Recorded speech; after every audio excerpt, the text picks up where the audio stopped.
Voilà, donc ici, le cric à glift il est monté. Bon, moi j'ai mis un boulon ici.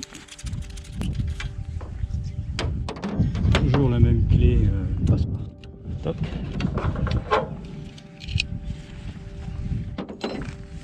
Je retire.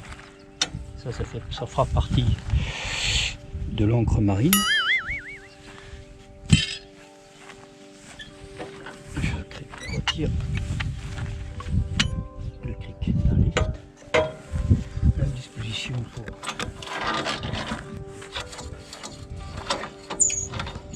les pelles.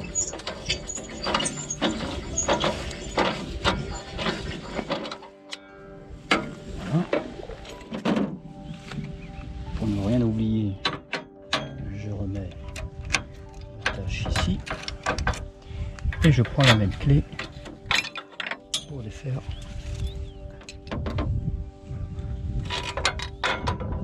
Voilà. Donc ça, je vous expliquerai à quoi ça va servir un peu plus tard. Et je peux accéder facilement aux deux pelles. Voilà. Donc, et c'est chacun s'appelle. Chacun s'appelle. Là ici on a donc le relais pour le treuil. Il est protégé par les pelles, mais ça nous oblige à enlever les pelles pour accéder au relais. Donc voilà, on a tout mis sur la bâche, le cric à glift, et puis on va voir tout de suite son fonctionnement, l'encre terrestre. Et puis on verra un peu plus tard au démonteur pneu. On va passer directement à l'action. Il faut essayer de faire des repères. Voilà, donc il faut faire coulisser le cric à lift dans l'encre, dans les deux plaques que j'ai réalisées. Il y a un arrêt ici, il y a une butée ici. Donc il faut trouver les deux trous, voilà, les visser. Je ne peux pas les visser entièrement pour l'instant. Ensuite, on a un renfort ici, voilà.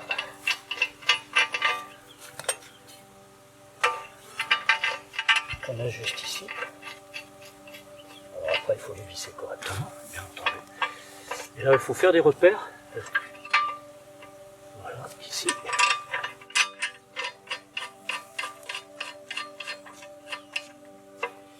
Ok, donc ensuite, vous cirez l'ensemble. Vous y fixez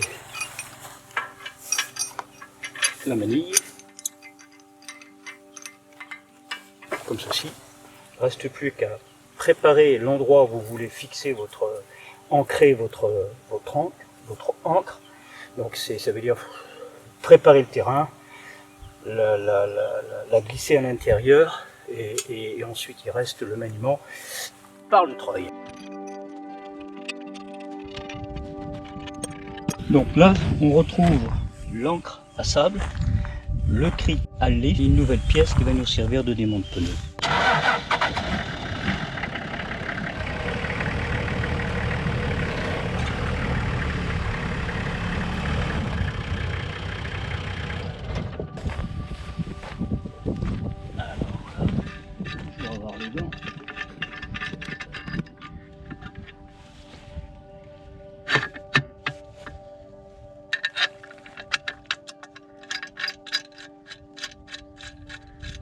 Ok, on le vise à la demande. Ici,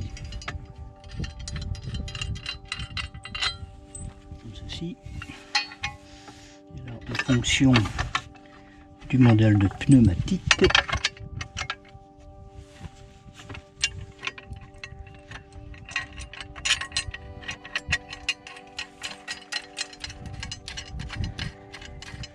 voilà, donc on ajuste, on pose le pneu au sol et ceci vient sur le bordure du pneu, sur la bordure du pneu au bord de la jante.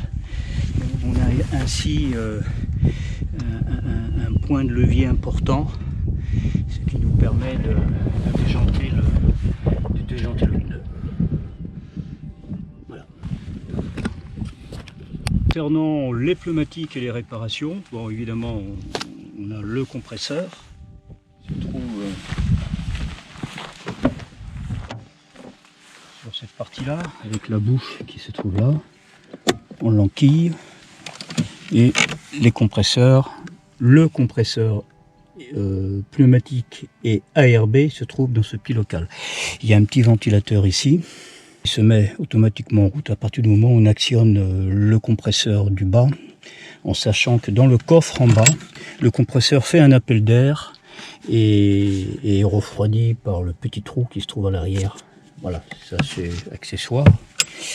Voilà comme ceci, et il suffit par la suite, évidemment, il est suffisamment assez long pour alimenter l'ensemble. Alors il y a une autre astuce aussi, que au cas où on aurait un problème de compresseur, parce que ça peut arriver. C'est une bougie de préchauffage évidée que l'on insère dans le cylindre 6 ou 1, je m'en souviens plus, en lieu et place de la bougie existante. Il faut bien sûr déconnecter l'alimentation du gasoil, et ça nous permet d'avoir, disons, une alimentation en air comprimé. C'est vraiment en cas de dépannage, hein. Parce que c'est quand même assez compliqué. Voilà, alors bien sûr on a tout ce qui concerne la boîte de mèche, etc. Je vais vous montrer également un dispositif qui permet, si jamais votre treuil vous lâche, on a eu l'occasion au Quicep Canyon, si vous regardez la vidéo en Namibie, où le treuil a lâché plusieurs fois. Il était grand temps qu'on s'en sorte, parce que je crois qu'on l'aurait laissé sur place.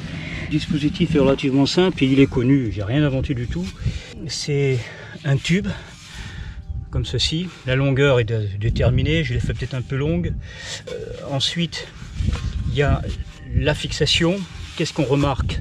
On remarque que en fait la partie centrale ici et la partie opposée de l'autre côté, c'est simplement des parties que j'ai découpées sur des jantes, des vieilles jantes de Toyota, sur lesquelles j'ai assemblé le tube sur la partie centrale. Ceux-ci sont les trous d'origine de la jante, et là on a un trou qui est beaucoup plus important. Ça permettra, vous allez comprendre à la pause tout à l'heure, de dévisser uniquement que 4 boulons et de maintenir simplement le 5e qui passe comme ceci. Voilà, donc je vais vous faire une démonstration de pose.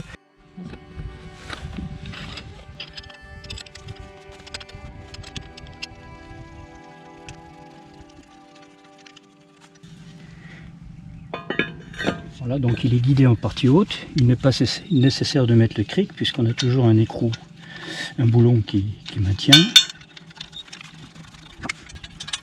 Et dans ces cas-là, il suffit de serrer l'ensemble des écrous. Je ne vais pas tous les serrer, mais c'est juste pour vous montrer le système. Donc il est évident que là, il faut rattacher le câble ou crochet ou une manille. Donc le câble part sur l'avant, sur un point de fixation. Ce dispositif, on le met également de l'autre côté.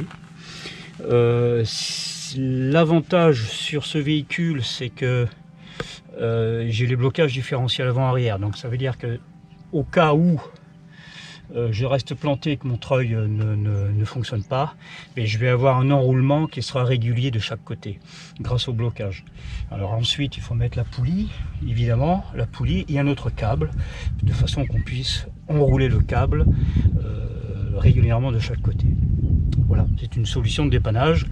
C'est vraiment du dépannage, on ne peut pas l'utiliser en permanence, mais ça peut bougrement nous sortir d'une situation délicate. Et une astuce de plus au cas où. Et une astuce de plus au cas où. Alors ce qu'il faut bien savoir, c'est que effectivement tout ça c'est du poids. Le cric, l'encre, le système de treuil, article 15, je dis bien. Tout ça c'est du poids, mais en contrepartie, on part pour la traversée en l'occurrence du Congo.